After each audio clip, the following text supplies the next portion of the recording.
Dans cet enregistrement, nous allons examiner une question précise concernant la prière islamique lors de la récitation du Tashahhud. Que faire de l'index? Faut-il le pointer tout le temps? Le faire par petits coups? Ne pas le faire du tout? Qu'est-ce qui est obligation? Qu'est-ce qui est sunnah? Que disent les 4 imams et la jurisprudence? Nous allons fouiller les sources, le Coran, la Sunna, les 4 imams, ainsi que les exégèses et ouvrages de jurisprudence. Toutes les nuances seront restituées.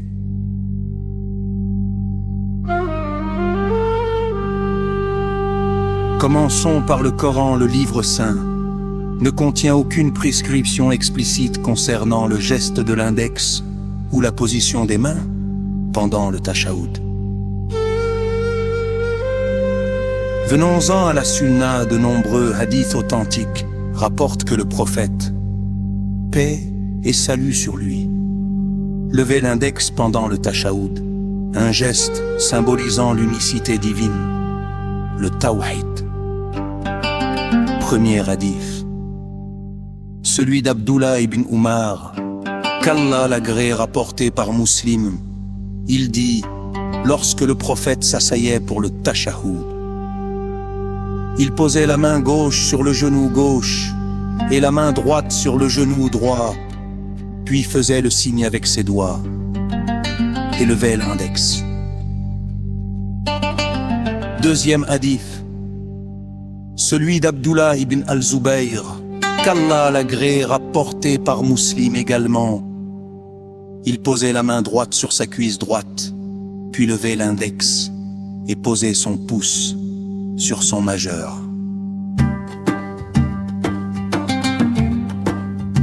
Troisième hadith, celui de Buhay ibn Hijr, qu'Allah l'agrée, rapporté par Al-Nasaïl. J'ai vu le prophète s'asseoir durant la prière, puis lever l'index, tout en invoquant Allah. La principale divergence entre les écoles provient des différentes versions de ces hadiths. Certaines versions mentionnent explicitement un mouvement de l'index. Par exemple, je l'ai vu le bouger tout en invoquant. D'autres versions ne mentionnent pas ce mouvement, suggérant simplement de lever l'index, sans le remuer. Face à ces interprétations, chaque école a développé une position détaillée concernant le geste et le moment où lever l'index. Commençons par l'école hanafite. Elle distingue 2 avis. Le point de vue prédominant chez les savants tardifs hanafites est le suivant. On lève l'index au moment de la négation, la ilaha, c'est-à-dire pas de divinité. Puis on la baisse au moment de dire illa Allah, si ce n'est Allah. La main droite est posée sur la cuisse. Un second avis, plus ancien, consiste à ne pas lever du tout l'index. La main droite reste étalée sur la cuisse sans bouger, par souci de stabilité. Passons à l'école malikite. Elle recommande de lever l'index tout au long du Tashahhud, avec un mouvement continu de droite à gauche, où en cercle il est recommandé de remuer l'index de manière continue et légère durant toute la récitation, pour rester concentré et repousser Satan. Venons-en à l'école chafite. Elle préconise de lever l'index au moment de l'affirmation « Illa Allah », puis de le maintenir levé jusqu'à la fin du Tashahhud, sans le remuer. Enfin, l'école hanbalite, elle enseigne de lever l'index à chaque fois que le nom d'Allah est mentionné. Par exemple dans Allahumma ou Allah, sans effectuer de mouvements latéraux. Tous les savants s'accordent à dire que lever l'index n'est pas un pilier, un rukn de la prière. Son omission n'invalide donc pas la prière. c'est une sunna selon la majorité des écoles. Le geste de lever l'index est une pratique recommandée, une sunna, pour suivre l'exemple du prophète, sans être obligatoire. Son utilité spirituelle est multiple. Ce geste vise à indiquer l'unicité d'Allah, le tawhid. Il vise également à avilir et repousser Satan, car selon certains récits, Satan est plus touché par ce geste que par des coups de fer.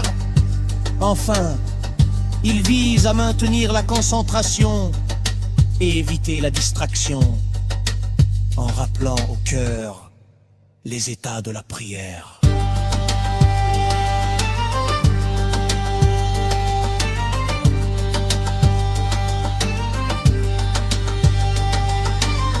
En conclusion, le geste de l'index pendant le tashahhud est une sunna authentique, mais obligatoire.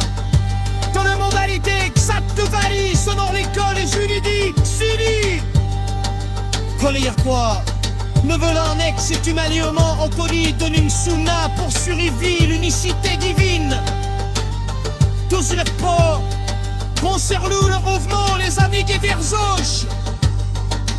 L'école malikite recommande le mouvement continu pour repousser la distraction. L'école halafite recommande qu'on agite une fois. Les écoles chafites, les omalites le maintiennent dans son mouvement. Troisième voie, enseignement le demain. L'agisme quatre associé des nations. De l'affirmation, il a Allah. Ou à chaque mention du nom, Allah.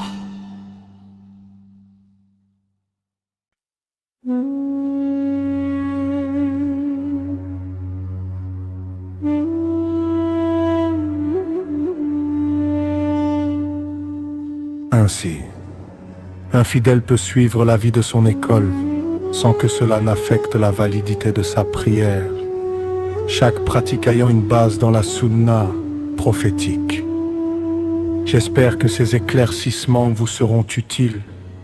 Si vous avez d'autres questions sur ce sujet ou sur d'autres aspects de la jurisprudence islamique, n'hésitez surtout pas.